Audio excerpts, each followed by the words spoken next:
Hello, friends. Well, here we are.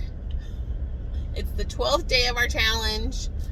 I am still checking in with you all today. I got really busy yesterday, worked really late, and was not able to do any sort of valuable check-in. I have my head buried in charts right now because I'm doing a huge shift of graduating out about 13 patients and then getting a huge influx of another nurse who is leaving our program. I'm getting her patients. So this week has been a huge sorting through of that and trying to figure out what that looks like for me. So yesterday was a little crazy. Today I'm also working late. So I have a 4 o'clock and then I have a 6 o'clock. So I'm having a middle of the day actual lunch break and flex. So I've been working since 8 o'clock this morning doing Epic training. Our system is going to Epic. I've gone to Epic. I believe this is the 5th time that I've gone to Epic in a system because I've worked in multiple healthcare systems within my career. And so we're doing that again. So I did all the training today. I had 12 modules and then a couple patient visits. I had some charting to do. And then I decided to take, because I'm working late tonight, I decided to take a chunk of my day in the afternoon. Because otherwise I'm going to be at another 50 plus hour week. And I'm salaried. So we're not going to do that to ourselves. So it is about 1 o'clock. I'm taking a lunch break and I'm running out to pay a bill and do a couple other things. My son's 22nd birthday is on the 16th of this month, so I want to run and get him a couple of things. Normally, we do fun stuff for birthdays, and I think this year we're not going to be doing anything other than just family. Sir, you just ran that light. My big truck just ran that light. I've got to put some chapstick on because my lips are dry. I need to drink some water today is what needs to happen. So I was up 0.8 from my weekend fun, and today I really over the last couple days, but today specifically, I really kind of gotten back onto Dr. Westman, just being real strict with my carbs. We're rounding out the fast, and I get to go back to chicken and beef and all those things that really help me stay on plan. I'm surprised it wasn't more than that, so I did a good recovery from my weekend eating and my higher carb eating. So now we're back to the low total carbs.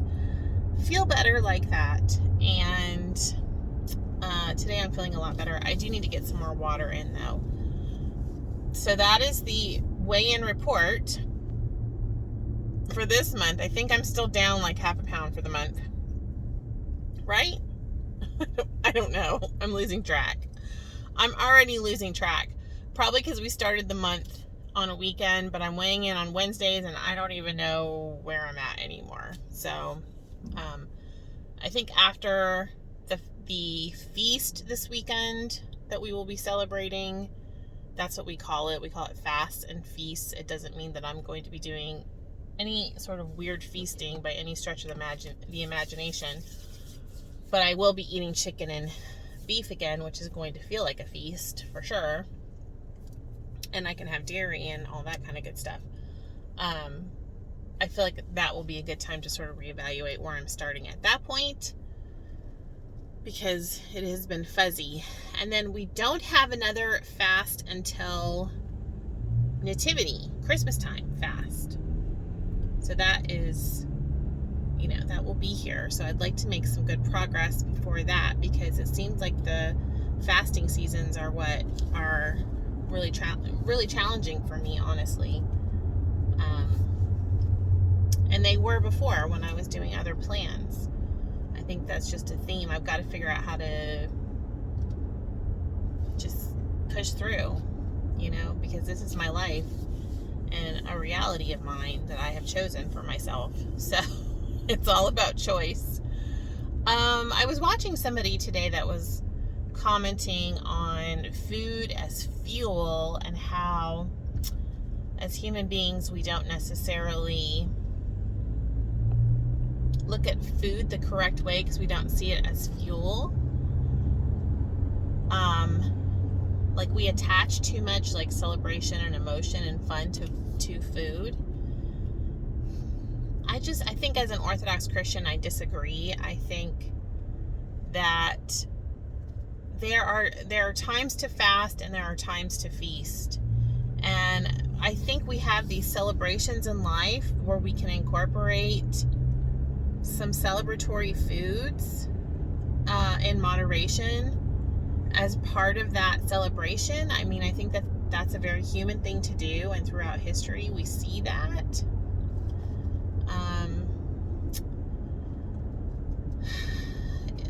I think like birthdays and anniversaries, and then like for us, these times in the church, like, Easter and Christmas, it's appropriate to have feasting foods. Now, what do those foods look like? Do they need to be cake and chocolate and all that? Not necessarily.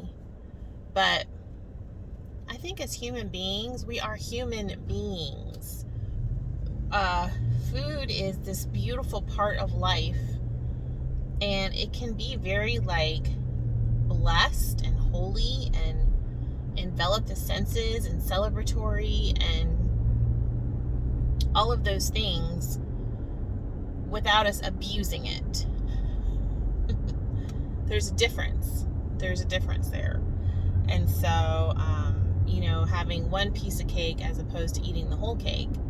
And I know my husband and I, throughout the last few years, we've tried like on birthdays and that sort of thing, we go and we get the smaller cakes if we have like a small group eating cake, or we have like the single slices and things that you can buy now. You could buy cake now in single portions.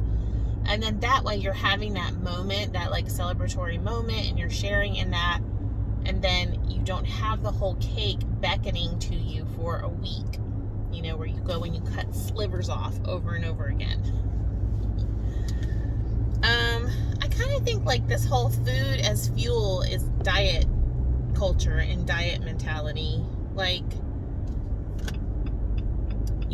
this is something that's been created for us in my way of thinking and what I believe. And there's something in that God has given us this thing, and we're able to make it and be creative with it, and we can offer it back to Him by praying over it. You know what I mean? And asking God to bless it. There's something in that. I just think we need to be really careful that we don't take something that really is beautiful and just throw the baby out with the bathwater because we're trying to get healthier. Like, what does a healthy relationship with food look like? Is it stripping it down to, like NASA type nutrition, where you just have stuff that doesn't taste like anything? And I don't know. Y'all can, I'm sure, sound off in the comments about what you think about that. And of course, this is more of like an opinion, and then also based on my experience in the church. We bring a lot of food to church to have it blessed at different times of year. Like we just had a service where we blessed fruits, and we brought baskets of fruit and had them blessed, and we bless bread, and we bless water, and we just do all of these things. We bless eggs, and it's beautiful. It's amazing. Creation is amazing. And I don't know. I'm not a car. I'm a human being. So it's not just gas. But I also need to pay more attention to that. Like, pay more attention. Yesterday I posted on here, I said, you are worthy of the effort. I am worthy of the effort. You are worthy of the effort. You're important out there. You are loved and you are important. And you are worthy of the effort. You're not a car. You're a person. So, anyway, that's my little soapbox moment.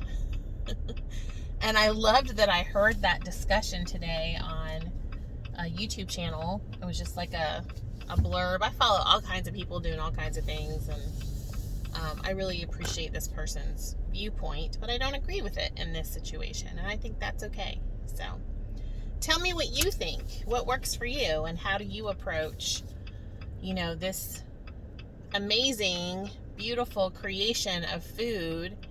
I know as a society we have modified it and we have created monsters out of it.